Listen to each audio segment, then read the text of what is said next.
ನಿಮ್ಗೆ ಗೊತ್ತಿದೆ ಡೆಲ್ಲಿಗೆ ಹೋಗಿದ್ರು. ಅಟ್ ದ ಸೇಮ್ ಟೈಮ್ ಇತ್ತೀಚೆಗೆ ಈ ಸಿದ್ದರಾಮಯ್ಯ ಬಣದವರ ಸ್ವಲ್ಪ ಕಿರಿಕಿರಿಗಳು ಕೂಡ ಜಾಸ್ತಿ ಆಗಿತ್ತು. ಅಂದ್ರೆ ಕೆಪಿಸಿ ಅಧ್ಯಕ್ಷ ಬದಲಾವಣೆ ಮಾಡಿ ನನ್ ಕೊಡಿ ಅಂತ ರಾಜಣ್ಣ ಹೇಳೋದು, ಆಮೇಲೆ ಒಂದು ಡಿನ್ನರ್ ಪಾಲಿಟಿಕ್ಸ್ ಮಾಡೋದು, ಸತೀಶ್ ಜಾರಕಿಹೊಳಿ ಹೋಗಿ ಅಲ್ಲಿ ಕೇಳಿದ್ದು, ಅಲ್ಲಿ ಕೇಳಿದಾಗ ಇಲ್ಲಲ್ಪ ಹೀಗಿದೆ ಅಂತ ಇವರೇ ಹೇಳಿದ್ದು. ಸೊ ಡಿ ಕೆ ಶಿವಕುಮಾರ್ ಒಂದು ಸಂದೇಶವನ್ನ ಕಾಂಗ್ರೆಸ್ ಹೈಕಮಾಂಡ್ಗೆ ಕೊಟ್ರ. ನೋಡಿ, ಮೊನ್ನೆ ಡೆಲ್ಲಿಗೆ ಹೋಗಿದ್ದಾಗ ಮಲ್ಲಿಕಾರ್ಜುನ ಖರ್ಗೆ ಮಾತಿಗೆ ಸಿಗಲೇ ಇಲ್ಲವಂತೆ.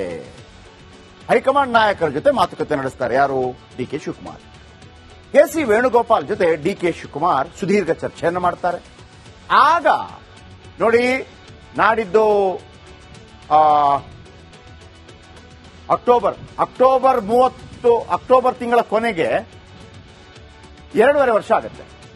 ಪವರ್ ಶೇರಿಂಗ್ ಫಾರ್ಮುಲಾ ಬಗ್ಗೆ ನನಗೆ ಸ್ಪಷ್ಟನೆ ಕೊಡಿ ಅಂತ ಅವರು ಕೇಳ್ತಾರೆ. ಅಂದ್ರೆ ಈ ಹಿಂದೆ 2023ರಲ್ಲಿ ಮೇ ತಿಂಗಳಲ್ಲಿ ನಡೆದಂತ ಒಂದು ಮಾತುಕತೆ. ಅದು ಅವತ್ತೇನು ನೀವು ಮಾತುಕತೆ ಮಾಡಿದ್ರಿ ಪವರ್ ಶೇರಿಂಗ್ ಬಗ್ಗೆ, ಅದರದ ಕ್ಲಾರಿಟಿ ಕೊಡಿ. 6 ತಿಂಗಳಿದೆ 8 ತಿಂಗಳಿದೆ ಅಂತ ಹೇಳ್ತಾರೆ. ಅಧಿಕಾರ ಹಂಚಿಕೆ ಕೆಲಸ ಈಗಿನಿಂದಲೇ ಶುರುವಾಗಲಿ ಅಂತ ಹೇಳಿದ್ರಂತೆ ಡಿ ಕೆ ಶಿವಕುಮಾರ್. ನೀವು ನನಗೆ ಕೊಟ್ಟ ಮಾತಿನಂತೆ ನಡ್ಕೊಳ್ಬೇಕು. 2.5 ವರ್ಷ ಪವರ್ ಶೇರಿಂಗ್ ಒಪ್ಪಂದ ಆಗಿದೆ. 2.5 ವರ್ಷ ಆಗಲು 8 ತಿಂಗಳಷ್ಟೇ ಬಾಕಿ ಇದೆ, ನಾಡಿದ್ದು ಅಕ್ಟೋಬರ್ಗೆ. ಅಲ್ಲಿವರೆಗೆ ಕಾದರೂ ಪಕ್ಷಕ್ಕೆ ಡ್ಯಾಮೇಜ್ ಆಗತ್ತೆ. ಸದ್ಯ ರಾಜ್ಯದ ಪರಿಸ್ಥಿತಿ ಹದಗೆಟ್ಟಿದೆ. ನಾನೇನ್ ಮಾಡ್ಲಿ? ನಾನು ನನ್ನ ಶ್ರಮಕ್ಕೆ ಫಲಾಪೇಕ್ಷೆ ಮಾಡ್ತಾ ಇದ್ದೇನೆ. ನೀವು 8 ತಿಂಗಳು ಕಾದರೆ ನನಗೆ ಮುಂದೆ ಕಷ್ಟ ಆಗತ್ತೆ. ನಾನು ರಾಜ್ಯದಲ್ಲಿ ಪಕ್ಷ ಸಂಘಟನೆ ಮಾಡಬೇಕು. 2028ಕ್ಕೆ ಮತ್ತೆ ರಾಜ್ಯದಲ್ಲಿ ಅಧಿಕಾರಕ್ಕೆ ನಾವು ಬರಬೇಕು ಅಂತಂದ್ರೆ ಈಗಲೇ ರೆಡಿಯಾಗಿ. ದೆಹಲಿ ನಾಯಕರಿಗೆ ಡಿಸಿಎಂ ಡಿಕೆಶಿ ಖಡಕ್ ಎಚ್ಚರಿಕೆಯನ್ನು ಕೊಟ್ಟು ಬಂದರು. ಆಮೇಲೆ ಕೂಡ ಏನಾಗ್ತಾ ಇಲ್ಲ. ಆ ನಂತರ ಈ ತರ ಕುಂಭಮೇಳಕ್ಕೆ ಹೋಗಿದ್ದು ದೊಡ್ಡ ಸುದ್ದಿ ಆಗಲಿಲ್ಲ. ಆದರೆ ಯಾವಾಗ ಅಮಿತ್ ಶಾ ಇದ್ದಂತ ಕಾರ್ಯಕ್ರಮದಲ್ಲಿ ಭಾಗಿಯಾಗಿದ್ರು, ಯಾವಾಗ ಇದೇ ಜಗ್ಗಿ ವಾಸುದೇವರಾವ್ ಅವರ ಹಿಂದೆ ರಾಹುಲ್ ಗಾಂಧಿ ಬಗ್ಗೆ ಕೇಳಿದಾಗ ರಾಹುಲ್ ಗಾಂಧಿ ಗೊತ್ತಿಲ್ಲ ನನಗೆ ಅಂತ ಹೇಳಿದ್ರು, ಇದರ ಬಗ್ಗೆ ಸಾಕಷ್ಟು ಟೀಕೆಗಳು ನಿರ್ಮಾಣ ಆಗ್ತಾ ಇದೆ. ಹಾಗಿದ್ದರೆ ಕರ್ನಾಟಕದಲ್ಲಿ ಏನಾಗುತ್ತೆ ಬನ್ನಿ. ಹಾಗಿದ್ದರೆ ಕರ್ನಾಟಕದಲ್ಲಿ ಮಧ್ಯಪ್ರದೇಶದಂತ ಸ್ಥಿತಿ ನಿರ್ಮಾಣ ಆಗತ್ತಾ? ಡಿ ಕೆ ಶಿವಕುಮಾರ್ ಅವರನ್ನ ಮುಖ್ಯಮಂತ್ರಿ ಮಾಡದೇ ಇದ್ರೆ ಕರ್ನಾಟಕ ಮತ್ತೊಂದು ಮಧ್ಯಪ್ರದೇಶ ಆಗತ್ತಾ? ಅಲ್ಲಿ ಏನಾಗಿತ್ತು ಆಗಿದ್ರೆ ನಿಮಗೆ ವಿವರವಾಗಿ ಹೇಳ್ತೀನಿ. ಅಲ್ಲಿ ಇಬ್ಬರು ನಾಯಕರ ನಡುವೆ ಇದೇ ತರ ಒಪ್ಪಂದ ಆಗಿತ್ತು. ಒಪ್ಪಂದ ಆಗಿ ಕೊಡಲಿಲ್ಲ. ಕೊಡದೇ ಇದ್ದಾಗ ಆ ನಾಯಕ ಯಾರು ನೆಕ್ಸ್ಟ್ ಮುಖ್ಯಮಂತ್ರಿ ಆಗಬೇಕಾಗಿತ್ತು, ಆ ಮನುಷ್ಯ ಪಕ್ಷ ಬಿಟ್ಟು ಬಿಜೆಪಿಗೆ ಸೇರಿ ಕೇಂದ್ರ ಮಂತ್ರಿ ಆಗ. ನಿಮ್ಗೆ ಗೊತ್ತಿದೆ ಡೆಲ್ಲಿಗೆ ಹೋಗಿದ್ರು. ಅಟ್ ದ ಸೇಮ್ ಟೈಮ್ ಇತ್ತೀಚೆಗೆ ಈ ಸಿದ್ದರಾಮಯ್ಯ ಬಣದವರ ಸ್ವಲ್ಪ ಕಿರಿಕಿರಿಗಳು ಕೂಡ ಜಾಸ್ತಿ ಆಗಿತ್ತು. ಅಂದ್ರೆ ಕೆಪಿಸಿ ಅಧ್ಯಕ್ಷ ಬದಲಾವಣೆ ಮಾಡಿ ನನ್ ಕೊಡಿ ಅಂತ ರಾಜಣ್ಣ ಹೇಳೋದು, ಆಮೇಲೆ ಒಂದು ಡಿನ್ನರ್ ಪಾಲಿಟಿಕ್ಸ್ ಮಾಡೋದು, ಸತೀಶ್ ಜಾರಕಿಹೊಳಿ ಹೋಗಿ ಅಲ್ಲಿ ಕೇಳಿದ್ದು, ಅಲ್ಲಿ ಕೇಳಿದಾಗ ಇಲ್ಲಲ್ಪ ಹೀಗಿದೆ ಅಂತ ಇವರೇ ಹೇಳಿದ್ದು. ಸೊ ಡಿ ಕೆ ಶಿವಕುಮಾರ್ ಒಂದು ಸಂದೇಶವನ್ನ ಕಾಂಗ್ರೆಸ್ ಹೈಕಮಾಂಡ್ಗೆ ಕೊಟ್ರ. ನೋಡಿ, ಮೊನ್ನೆ ಡೆಲ್ಲಿಗೆ ಹೋಗಿದ್ದಾಗ ಮಲ್ಲಿಕಾರ್ಜುನ ಖರ್ಗೆ ಮಾತಿಗೆ ಸಿಗಲೇ ಇಲ್ಲವಂತೆ. ಹೈಕಮಾಂಡ್ ನಾಯಕರ ಜೊತೆ ಮಾತುಕತೆ ನಡೆಸ್ತಾರೆ ಯಾರು? D K Shivakumar. K C Venugopal ಜೊತೆ ಡಿ ಕೆ ಶಿವಕುಮಾರ್ ಸುದೀರ್ಘ ಚರ್ಚೆಯನ್ನು ಮಾಡ್ತಾರೆ. ಆಗ ನೋಡಿ, ನಾಡಿದ್ದು ಅಕ್ಟೋಬರ್ 30 ಅಕ್ಟೋಬರ್ ತಿಂಗಳ ಕೊನೆಗೆ 2.5 ವರ್ಷ ಆಗುತ್ತೆ. ಪವರ್ ಶೇರಿಂಗ್ ಫಾರ್ಮುಲಾ ಬಗ್ಗೆ ನನಗೆ ಸ್ಪಷ್ಟನೆ ಕೊಡಿ ಅಂತ ಅವರು ಕೇಳ್ತಾರೆ. ಅಂದ್ರೆ ಈ ಹಿಂದೆ 2023ರಲ್ಲಿ ಮೇ ತಿಂಗಳಲ್ಲಿ ನಡೆದಂತ ಒಂದು ಮಾತುಕತೆ. ಅದು ಅವತ್ತೇನು ನೀವು ಮಾತುಕತೆ ಮಾಡಿದ್ರಿ ಪವರ್ ಶೇರಿಂಗ್ ಬಗ್ಗೆ, ಅದರದ ಕ್ಲಾರಿಟಿ ಕೊಡಿ. 6 ತಿಂಗಳಿದೆ 8 ತಿಂಗಳಿದೆ ಅಂತ ಹೇಳ್ತಾರೆ. ಅಧಿಕಾರ ಹಂಚಿಕೆ ಕೆಲಸ ಈಗಿನಿಂದಲೇ ಶುರುವಾಗಲಿ ಅಂತ ಹೇಳಿದ್ರಂತೆ ಡಿ ಕೆ ಶಿವಕುಮಾರ್. ನೀವು ನನಗೆ ಕೊಟ್ಟ ಮಾತಿನಂತೆ ನಡ್ಕೊಳ್ಬೇಕು. 2.5 ವರ್ಷ ಪವರ್ ಶೇರಿಂಗ್ ಒಪ್ಪಂದ ಆಗಿದೆ. 2.5 ವರ್ಷ ಆಗಲು 8 ತಿಂಗಳಷ್ಟೇ ಬಾಕಿ ಇದೆ, ನಾಡಿದ್ದು ಅಕ್ಟೋಬರ್ಗೆ. ಅಲ್ಲಿವರೆಗೆ ಕಾದರೂ ಪಕ್ಷಕ್ಕೆ ಡ್ಯಾಮೇಜ್ ಆಗತ್ತೆ. ಸದ್ಯ ರಾಜ್ಯದ ಪರಿಸ್ಥಿತಿ ಹದಗೆಟ್ಟಿದೆ. ನಾನೇನ್ ಮಾಡ್ಲಿ? ನಾನು ನನ್ನ ಶ್ರಮಕ್ಕೆ ಫಲಾಪೇಕ್ಷೆ ಮಾಡ್ತಾ ಇದ್ದೇನೆ. ನೀವು 8 ತಿಂಗಳು ಕಾದರೆ ನನಗೆ ಮುಂದೆ ಕಷ್ಟ ಆಗತ್ತೆ. ನಾನು ರಾಜ್ಯದಲ್ಲಿ ಪಕ್ಷ ಸಂಘಟನೆ ಮಾಡಬೇಕು. 2028ಕ್ಕೆ ಮತ್ತೆ ರಾಜ್ಯದಲ್ಲಿ ಅಧಿಕಾರಕ್ಕೆ ನಾವು ಬರಬೇಕು ಅಂತಂದ್ರೆ ಈಗಲೇ ರೆಡಿಯಾಗಿ. ದೆಹಲಿ ನಾಯಕರಿಗೆ ಡಿಸಿಎಂ ಡಿಕೆಶಿ ಖಡಕ್ ಎಚ್ಚರಿಕೆಯನ್ನು ಕೊಟ್ಟು ಬಂದರು.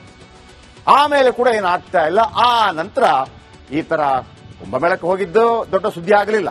ಆದರೆ ಯಾವಾಗ ಅಮಿತ್ ಶಾ ಇದ್ದಂತ ಕಾರ್ಯಕ್ರಮದಲ್ಲಿ ಭಾಗಿಯಾಗಿದ್ರು, ಯಾವಾಗ ಇದೇ ಜಗ್ಗಿ ವಾಸುದೇವರಾವ್ ಅವರ ಹಿಂದೆ ರಾಹುಲ್ ಗಾಂಧಿ ಬಗ್ಗೆ ಕೇಳಿದಾಗ ರಾಹುಲ್ ಗಾಂಧಿ ಗೊತ್ತಿಲ್ಲ ನನಗೆ ಅಂತ ಹೇಳಿದ್ರು, ಇದರ ಬಗ್ಗೆ ಸಾಕಷ್ಟು ಟೀಕೆಗಳು ನಿರ್ಮಾಣ ಆಗ್ತಾ ಇದೆ. ಹಾಗಿದ್ದರೆ ಕರ್ನಾಟಕದಲ್ಲಿ ಏನಾಗುತ್ತೆ ಬನ್ನಿ. ಹಾಗಿದ್ದರೆ ಕರ್ನಾಟಕದಲ್ಲಿ ಮಧ್ಯಪ್ರದೇಶದಂತ ಸ್ಥಿತಿ ನಿರ್ಮಾಣ ಆಗತ್ತಾ? ಡಿ ಕೆ ಶಿವಕುಮಾರ್ ಅವರನ್ನ ಮುಖ್ಯಮಂತ್ರಿ ಮಾಡದೇ ಇದ್ರೆ ಕರ್ನಾಟಕ ಮತ್ತೊಂದು ಮಧ್ಯಪ್ರದೇಶ ಆಗತ್ತಾ? ಅಲ್ಲಿ ಏನಾಗಿತ್ತು ಆಗಿದ್ರೆ ನಿಮಗೆ ವಿವರವಾಗಿ ಹೇಳ್ತೀನಿ. ಅಲ್ಲಿ ಇಬ್ಬರು ನಾಯಕರ ನಡುವೆ ಇದೇ ತರ ಒಪ್ಪಂದ ಆಗಿತ್ತು, ಒಪ್ಪಂದ ಆಗಿ ಕೊಡ್ಲಿಲ್ಲ, ಕೊಡದೇ ಇದ್ದಾಗ ಆ ನಾಯಕ ಯಾರು ನೆಕ್ಸ್ಟ್ ಮುಖ್ಯಮಂತ್ರಿ ಆಗಬೇಕಾಗಿತ್ತು ಆ ಮನುಷ್ಯ ಪಕ್ಷ ಬಿಟ್ಟು ಬಿಜೆಪಿಗೆ ಸೇರಿ ಕೇಂದ್ರ ಮಂತ್ರಿ ಆಗ್ಬಿಟ್ರು. ನಿಮ್ಗೆ ಗೊತ್ತಿದೆ, ಡೆಲ್ಲಿಗೆ ಹೋಗಿದ್ರು. ಅಟ್ ದ ಸೇಮ್ ಟೈಮ್ ಇತ್ತೀಚೆಗೆ ಈ ಸಿದ್ದರಾಮಯ್ಯ ಬಣದವರ ಸ್ವಲ್ಪ ಕಿರಿಕಿರಿಗಳು ಕೂಡ ಜಾಸ್ತಿ ಆಗಿತ್ತು. ಅಂದ್ರೆ ಕೆಪಿಸಿ ಅಧ್ಯಕ್ಷ ಬದಲಾವಣೆ ಮಾಡಿ ನನ್ ಕೊಡಿ ಅಂತ ರಾಜಣ್ಣ ಹೇಳೋದು, ಆಮೇಲೆ ಒಂದು ಡಿನ್ನರ್ ಪಾಲಿಟಿಕ್ಸ್ ಮಾಡೋದು, ಸತೀಶ್ ಜಾರಕಿಹೊಳಿ ಹೋಗಿ ಅಲ್ಲಿ ಕೇಳಿದ್ದು, ಅಲ್ಲಿ ಕೇಳಿದಾಗ ಇಲ್ಲಲ್ಪ ಹೀಗಿದೆ ಅಂತ ಇವರೇ ಹೇಳಿದ್ದು. ಸೊ ಡಿ ಕೆ ಶಿವಕುಮಾರ್ ಒಂದು ಸಂದೇಶವನ್ನ ಕಾಂಗ್ರೆಸ್ ಹೈಕಮಾಂಡ್ಗೆ ಕೊಟ್ರ. ನೋಡಿ, ಮೊನ್ನೆ ಡೆಲ್ಲಿಗೆ ಹೋಗಿದ್ದಾಗ ಮಲ್ಲಿಕಾರ್ಜುನ ಖರ್ಗೆ ಮಾತಿಗೆ ಸಿಗಲೇ ಇಲ್ಲವಂತೆ. ಹೈಕಮಾಂಡ್ ನಾಯಕರ ಜೊತೆ ಮಾತುಕತೆ ನಡೆಸ್ತಾರೆ ಯಾರು? D K Shivakumar. K C Venugopal ಜೊತೆ ಡಿ ಕೆ ಶಿವಕುಮಾರ್ ಸುದೀರ್ಘ ಚರ್ಚೆಯನ್ನು ಮಾಡ್ತಾರೆ. ಆಗ ನೋಡಿ, ನಾಡಿದ್ದು ಅಕ್ಟೋಬರ್ ತಿಂಗಳ ಕೊನೆಗೆ 2.5 ವರ್ಷ ಆಗುತ್ತೆ. ಪವರ್ ಶೇರಿಂಗ್ ಫಾರ್ಮುಲಾ ಬಗ್ಗೆ ನನಗೆ ಸ್ಪಷ್ಟನೆ ಕೊಡಿ ಅಂತ ಅವರು ಕೇಳ್ತಾರೆ. ಅಂದ್ರೆ ಈ ಹಿಂದೆ 2023 ಮೇ ತಿಂಗಳಲ್ಲಿ ನಡೆದಂತ ಒಂದು ಮಾತುಕತೆ. ಅವತ್ತೇನು ನೀವು ಮಾತುಕತೆ ಮಾಡಿದ್ರಿ ಪವರ್ ಶೇರಿಂಗ್ ಬಗ್ಗೆ, ಅದರದ ಕ್ಲಾರಿಟಿ ಕೊಡಿ. 6 ತಿಂಗಳಿದೆ, 8 ತಿಂಗಳಿದೆ ಅಂತ ಹೇಳ್ತಾರೆ.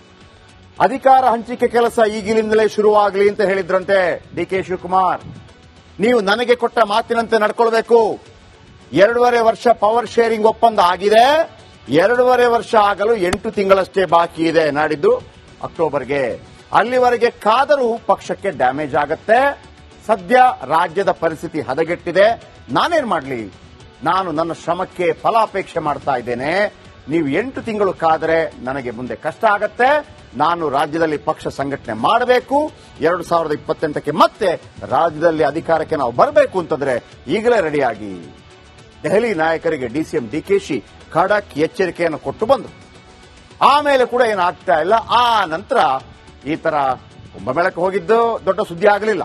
ಆದರೆ ಯಾವಾಗ ಅಮಿತ್ ಶಾ ಇದ್ದಂತ ಕಾರ್ಯಕ್ರಮದಲ್ಲಿ ಭಾಗಿಯಾಗಿದ್ರು, ಯಾವಾಗ ಇದೇ ಜಗ್ಗಿ ವಾಸುದೇವರಾವ್ ಅವರ ಹಿಂದೆ ರಾಹುಲ್ ಗಾಂಧಿ ಬಗ್ಗೆ ಕೇಳಿದಾಗ ರಾಹುಲ್ ಗಾಂಧಿ ಗೊತ್ತಿಲ್ಲ ನನಗೆ ಅಂತ ಹೇಳಿದ್ರು, ಇದರ ಬಗ್ಗೆ ಸಾಕಷ್ಟು ಟೀಕೆಗಳು ನಿರ್ಮಾಣ ಆಗ್ತಾ ಇದೆ. ಹಾಗಿದ್ದರೆ ಕರ್ನಾಟಕದಲ್ಲಿ ಏನಾಗುತ್ತೆ ಬನ್ನಿ. ಹಾಗಿದ್ದರೆ ಕರ್ನಾಟಕದಲ್ಲಿ ಮಧ್ಯಪ್ರದೇಶದಂತ ಸ್ಥಿತಿ ನಿರ್ಮಾಣ ಆಗತ್ತಾ? ಡಿ ಕೆ ಶಿವಕುಮಾರ್ ಅವರನ್ನ ಮುಖ್ಯಮಂತ್ರಿ ಮಾಡದೇ ಇದ್ರೆ ಕರ್ನಾಟಕ ಮತ್ತೊಂದು ಮಧ್ಯಪ್ರದೇಶ ಆಗತ್ತಾ? ಅಲ್ಲಿ ಏನಾಗಿತ್ತು ಆಗಿದ್ರೆ ನಿಮಗೆ ವಿವರವಾಗಿ ಹೇಳ್ತೀನಿ. ಅಲ್ಲಿ ಇಬ್ಬರು ನಾಯಕರ ನಡುವೆ ಇದೇ ತರ ಒಪ್ಪಂದ ಆಗಿತ್ತು, ಒಪ್ಪಂದ ಆಗಿ ಕೊಡ್ಲಿಲ್ಲ, ಕೊಡದೇ ಇದ್ದಾಗ ಆ ನಾಯಕ ಯಾರು ನೆಕ್ಸ್ಟ್ ಮುಖ್ಯಮಂತ್ರಿ ಆಗಬೇಕಾಗಿತ್ತು ಆ ಮನುಷ್ಯ ಪಕ್ಷ ಬಿಟ್ಟು ಬಿಜೆಪಿಗೆ ಸೇರಿ ಕೇಂದ್ರ ಮಂತ್ರಿ ಆಗ್ಬಿಟ್ರು.